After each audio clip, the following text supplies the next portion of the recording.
अस्सलामुअलैकुम वरहमतुल्लाहि वबरकातुहू। प्यारे बच्चों, इस टाइम है आप लोग उर्दू की दूसरी क्लास में। आज का सबक अलिफ मद आ। अलिफ मद आ हरूफ तहज्जी का दूसरा हर्फ है।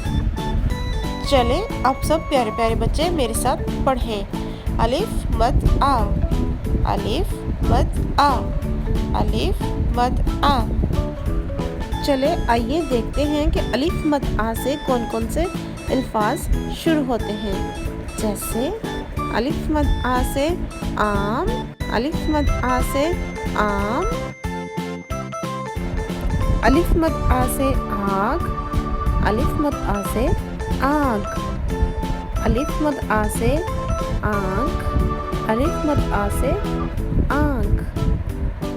प्यारे प्यारे बच्चों, आपको अलिफ मद आ से शुरू होने वाले अल्फाज के नाम बताने हैं। मैं आपसे पूछूंगी अलिफ मद आ से कौन कौन से अल्फाज शुरू होते हैं। आपको जवाब देना है। अलिफ मद आ से आम, अलिफ मद आ से आग, अलिफ मद आ से आंख। शाबाश प्यारे बच्चों। चले आए देखते हैं कि अलिफ मद आ को कैसे लिखा जाता है। अलिफ मद आ लिखने का तरीका। आ, अलिफ मद आ, अलिफ मद आ।